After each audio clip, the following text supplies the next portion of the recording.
मोरे, सुरवे, जाधव, चौहान, घाटगे, नाइक, निम्बाळकर, घोरपड़े, जसवंत सिंह और अब मिर्जा राजे, सभी हमारे खून के लोग इस राम कार्य में शामिल होते तो सारा देश चंद महीनों में मुक्त हो जाता। लेकिन उनके खून में गुलामी इस तरह से घुल मिल गई थी कि उसका इलाज महाराज को भी अब तक नहीं मिला था।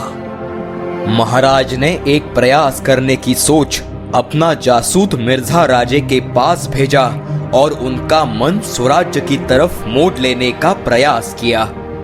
लेकिन मिर्जा राजे की तरफ से जो जवाब आया वह ऐसा था, अगर आपको जान प्यारी है तो आप बादशाह की गुलामी स्वीकार कर लीजिए। और हाँ, बादशाह की गुलामी हमें फक्र महसूस कराती है। आप भी इसमें शामिल हो जाइए। आप अपने किले और पहाड़ों की अपेक्षा छोड़कर उन्हें बादशाह के कदमों में रख दीजिए, नहीं तो आपको बहुत तकलीफ उठानी पड़ेगी। अर्थात उनके जवाब का एक एक कतरा गुलामी से भरा हुआ स्वाभिमान शून्य था। कहां महाराणा प्रताप, कहां मिर्जा राजा जयसिंह। एक ने स्वराज्य हेतु अपने जीवन में संघर्ष किया और दूसरा खुद गुलामी कर औरों को गुलामी करने की नसीहत दे रहा था। फिर भी महाराज ने दूसरी बार जासूस भेजकर उनसे सुलह करने की सोची। लेकिन मिर्जा राजे के खून में तो बादशाह की गुलामी रग रग से बह रही थी। अब अंतिम प्रयास करने हेतु महाराज ने तीसरा जासूस सीधे दिलेर खान के पास भेजा। दिलेर खान महाराज का यह पत्र देखकर चमक गया। इतने महीनों से पुरंदर पर लड़ने की अपनी मेहनत पानी में जाने के लक्षण उसे दिखने लगे। उसने यह बात न मानी, उल्टा छिपकर लड़ने के बजाय सीधे मैदान में आकर सामना करने की चुनौती महाराज को दी। महाराज को उसका जवाब देख आश्चर्य नहीं हुआ, पर महाराज की बेचैनी बढ़ी। रोज जनता पर हो रहे मोगली अत्याचारों की खबरें एक के बाद एक आ रही थी। बुरा इस बात का था कि यह सारे जुल्म एक राजपूत मिर्जा राजे के नेतृत्व में हो रहे थे। मिर्जा राजे को विनती कर कुछ फायदा नहीं था। वह एक ही रट लगा रहे थे, स्वराज्य तोड़कर बादशाह के गुलाम बन जाओ। और महाराज के लिए यह असंभव था। जनता पर हो रहे रोज रोज के अत्याचार महाराज से सहन नहीं हुए। आखिर उन्होंने सलाह मशवरा कर अपने वकील को मिर्जा राजे के पास भेजना तय किया। रघुनाथ पंत को पंडित राव यह किताब देकर हेजिब यानी वकील चुना गया और 20 मई 1665 ईस्वी के आसपास रघुनाथ पंत राजगढ़ से रवाना हुए। इसी दौरान महाराज आदिल शाह बादशाह से भी संपर्क कर रहे थे। औरंगजेब आदिल शाही भी डुबाने का प्रयास कर रहा है, यह सोच मुगलों के खिलाफ साथ में खड़े होकर लड़ने का विचार महाराज ने आदिल शाह को समझाया, लेकिन विजापुर दरबार ने इस प्रस्ताव को ठुकराया। रघुनाथ पंत मिर्जा राजे के डेरे में दाखिल होते ही उनका सम्मान से स्वागत किया गया, क्योंकि वह जासूस नहीं बल्कि हेजिब बनकर गए थे। पंत ने महाराज की ओर से कुछ किले मुगलों को देकर सुलह करने का प्रस्ताव सामने रखा, लेकिन कुछ किले पाकर बादशाह की भूख थोड़ी ही शमने वाली थी। मिर्जा राजे बोले, मुझे सुलह करने से पहले बादशाह की इजाजत लेनी होगी। अगर आप सुलह चाहते हैं तो बिना किसी हथियार के शिवाजी राजे को गुनहगार की तरह खुद को पेश कर बादशाह की माफी मांगनी होगी। फिर बाद में रहमदिल बादशाह उन पर कृपा कर सकते हैं। मिर्जा राजे के मुंह से गुलामी से ओतप्रोत भरा सेवक बोल रहा था। रघुनाथ पंत यह संदेशा लेकर राजगढ़ पहुंचे। महाराज ने यह सब जवाब सुनने के बाद उन्हें बड़ी मायूसी हुई। उन्होंने रघुनाथ पंत को फिर से एक बार मिर्जा राजे के पास भेजकर, मैं अपना पुत्र संभाजी राजे को आपके पास रखने के लिए तैयार हूं, यह संदेशा भेजा। लेकिन चालाक मिर्जा राजे इस चाल को बखूबी जान गए। उनका जवाब था, आपका कुंवर संभाजी आने से काम न बनेगा। हमें तो यह मंजूर ही नहीं है। आप खुद ही हाजिर हो। अब सभी दिशाओं से स्वराज्य को बढ़ता खतरा देख महाराज ने तय किया कि अब सुलह कर लेना ही स्वराज्य के हित में होगा। फिर उन्होंने पंत को मिर्जा राजे के पास संदेशा देकर भेजा और कहा, हमारे जीवित को अपाय नहीं होगा ऐसा वचन अगर आप दोगे तो मैं खुद आने के लिए तैयार हूं। बादशाह की तरफ से खुलेआम, वरना कम से कम आपकी जुबान दीजिए। आपके ऊपर भरोसा रखकर मैं आपसे मिलने निशंक आ जाऊंगा। मिर्जा राजे यह सुनकर खुश हुए।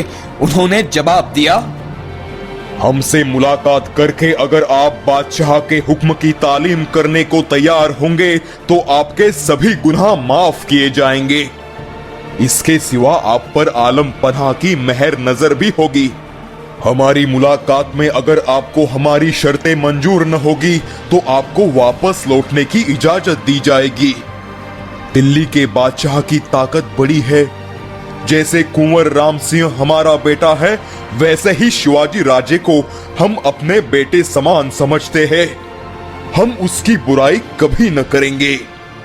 इस संदेश के साथ मिर्जा राजे ने श्री कर्पूर गौर की पूजा करके भगवान के ऊपर रखा हुआ तुलसी और बेलपत्र महाराज को देने के लिए पंत के हाथ में दिया। वस्त्र अलंकार दिए। पंत यह जवाब और तुलसी बेलपत्र लेकर राजगढ़ पहुंचे। वह तारीख थी 9 जून 1665 ईस्वी।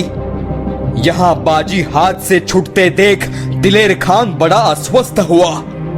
पुरंदर पर लड़ रहे मराठे अब तक हार न मान रहे थे।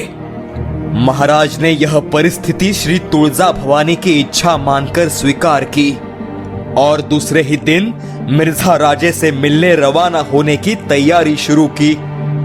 6 ब्राह्मण और पालखी के भोई इतने ही लोगों को साथ लिए महाराज निशस्त्र राजगढ़ पर से उतरे।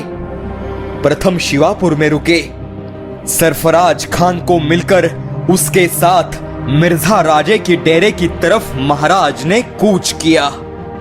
शिवाजी राजे खुद डेरे में आ रहे हैं, यह खबर मिर्जा राजे के छावनी में फैल गई। शाहिस्ते खान, खवास खान, फतेह खान, अफजल खान, नामदार खान, इनायत खान, रणदुल्ला खान, अबुल फतेह खान, कारतलब खान, सलाबत खान, इन सभी बड़ी हस्तियों को नामो हरम करने वाला शिवाजी खुद छावनी में आता देख कुतूहल, डर और उत्सुकता लोगों के मन में उमड़ आई। पंत ने मिर्जा राजे को महाराज के आने की खबर दी।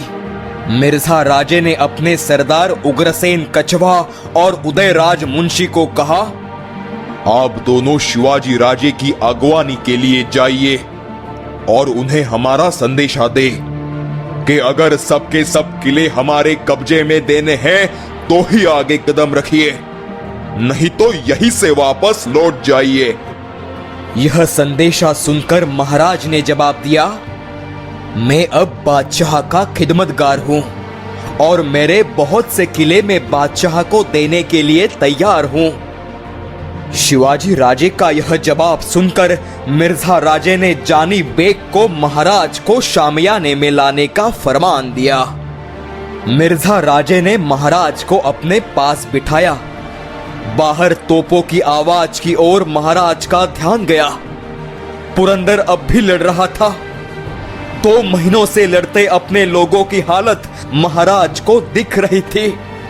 वे मिर्जा राजे से बोले, राजा जी, यह पुरंदर में आपके कब्जे में तुरंत देता हूं, बादशाह को नजर करता हूं। पर मिर्जा राजे बोले, पुरंदर तो हमारे कब्जे में आ ही गया है। बिल्कुल थोड़ी ही समय में हमारी तलवारें अंदर के लोगों को कत्ल करेगी। आपके पास बादशाह को नजर करने के लिए दूसरे बहुत से किले हैं। महाराज ने मिर्जा राजे से फिर से विनती की, राजा जी, पुरंदर के हमारे लोगों को कत्ल ना करे। मैं खुद किला खाली करके आपको लौटा दूंगा। अब मैं बादशाह का बंदा हूं।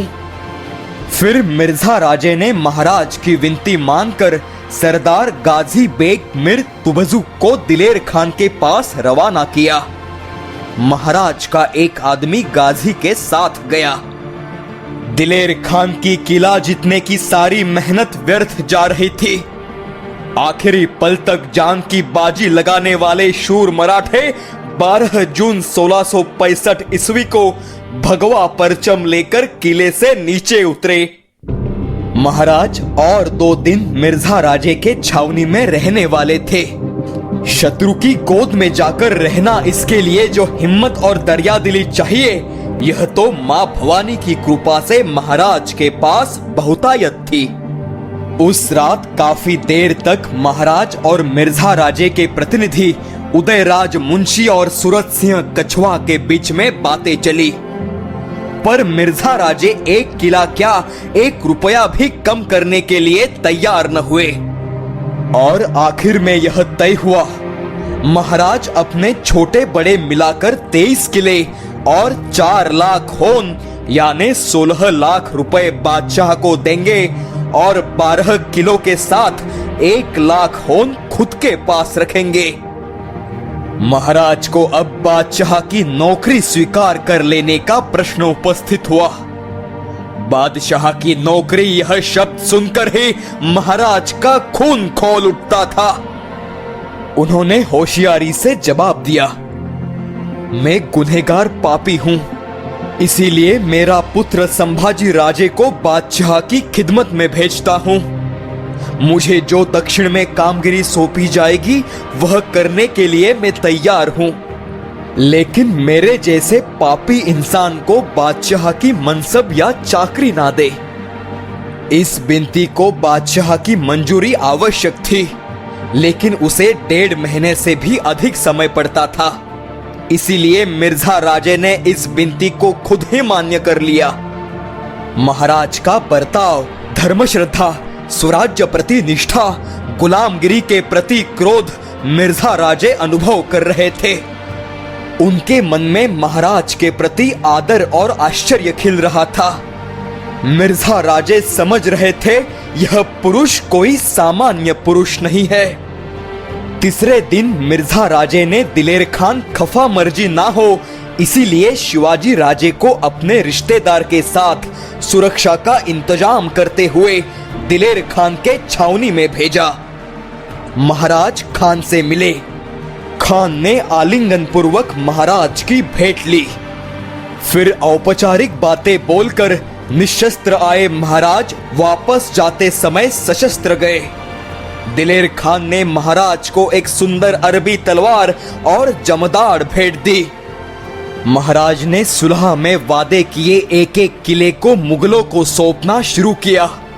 पुरंदर, वज्रगढ़, कोंढाणा, खंडागढ़, लोहगढ़, ईसागढ़, तुंग, तिकोना, रोहिड़ा, नरदुर्ग, माहुली, भंडार दुर्ग, पळसखोल, रूपगढ़, बख्तगढ़, मोरखन, माणिकगढ़, स्वरूपगढ़, साकरगढ़, मरकगढ़, अंकोला, सोनगढ़ और मानगढ़, यह 23 किले मुगलों को सौंप दिए गए। 14 जून 1665 ईस्वी को महाराज कोंढाणा के लिए निकले। मिर्जा राजे ने बड़ी सम्मान पूर्वक शिवाजी राजे के साथ अपना एक सरदार देकर उन्हें विदा किया। कोंढाणा पर आई साहेब को पुरंदर के तह की खबर महाराज से पता चली। उन्हें बड़ा दुख हुआ। कोंढाणा पर हरा परचम लहराने लगा। महाराज दूसरे ही दिन पूरे परिवार के साथ राजगढ़ पहुंचे। 2 ही दिन उपरांत राजपूत सरदार उग्रसेन कछवा के पास संभाजी राजे को स्वाधीन किया। केवल 8 वर्ष के संभाजी राजे को लेकर उसी शाम किरत सिंह 18 जून को मिर्जा राजे के पास पुरंदर के तल पर पहुंचे। 27 जून 1665 ईस्वी को बादशाह दिल्ली में ईद मना रहा था। उसी दिन धन की थैली लेकर मिर्जा राजे का सांडणी सवार दिल्ली में दाखिल हुआ।